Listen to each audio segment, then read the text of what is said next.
এই বয়স্ক প্রতিবন্ধী প্যারালাইজ মানুষগঞ্জে তো একটু অ্যাবনর্মাল আচরণ করত এবং সে কারণেই সে তাদের উপরে প্রচণ্ড পরিমাণে নির্যাতন করত, লাঠি দিয়ে পিটাতো। সে এটা স্বীকার করেছে যে এবং যে এটা আমি করেছি, এটা আমি ভুল করেছি। কিন্তু বিষয়টা হচ্ছে আমরা যেটা তাকে পরে জিজ্ঞাসাবাদ করলাম যে সে যে এইভাবে তাদেরকে মানসিক শারীরিকভাবে নিস্তেজ না নির্যাতন চালাতো, কারণটা কি?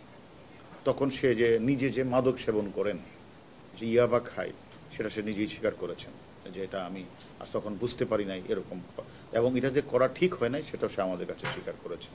এবং আমরা মনে করি সে এবং এই মাদকাসক্ত মিল্টন যে কাউকে পরোয়া করতো না, এর মূল কারণটাই ছিল তার সাথে মানে অনেক বিএপির নাকি যোগাযোগ ছিল। সে মনে করছে যে আমি যে কাজটা করছি কেউ আমাকে কোনো কিছু করতে পারবে না। এবং যারা এই বাচ্চাদেরকে সেখানে দিয়ে আসতো বা যারা এই প্যারালাইজড মানুষগুলিকে দিয়ে আসতো, এই সকল মানুষগুলি যখন পরে খোঁজ নিতে যেত যে কী অবস্থা, তাদেরকে দর্শে পিঠাতো। তো এইরকম যে অত্যাচারের মাত্রা মাদকাসক্ত মিল্টন যে করতো, সে আসলে মানে সেটাকে সে অস্বীকার করে নাই যে হ্যাঁ আমি এরকম কাজটি করেছি। যার কারণে আমরা সে যে আপনারা দেখেছেন সে যে 900 লাশের কথা বলেছেন, এই 900 লাশও কিন্তু সে বলেছে হ্যাঁ আমি বলেছিলাম, এটা বলেছিলাম যে ওই যে সোশ্যাল মিডিয়াতে এইগুলি কথাগুলি বললে হয়তো অনেক মানুষ আমাকে টাকা দিবে, টাকা পাঠাবে এবং সে টাকাটা সে পেত। তখন আমরা বললাম 900 লাশ কোথায়, হিসাব কোথায়?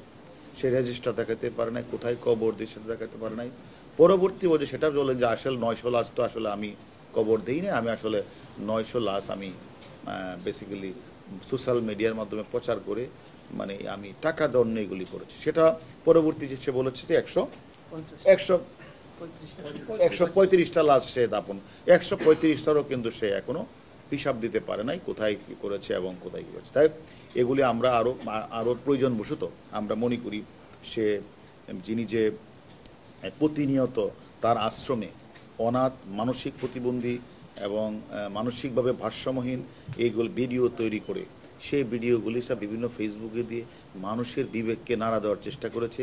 এবং বিবেকবান মানুষ যারা এই সকল দেখে, যারা অত্যন্ত মানবিকভাবে তারা সেই টাকাগুলি বিকাশের মাধ্যমে, নগদের মাধ্যমে তার অ্যাকাউন্টে পাঠিয়েছে। আমরা তদন্ত চেষ্টা, আমাদের তদন্ত বাকি আছে যে এই যে সে 900 বললো, এখন 135 বলছে, 135 জনকে সে কোথায় কবর দিয়েছে আমরা রেজিস্টারটা খোঁজার চেষ্টা করছি এবং সে এটাও এখনও দিতে পারে না। আমরা প্রয়োজন পড়তে আবার তাকে রিমান্ডে আনবো, আমরা এটা জানার চেষ্টা করব।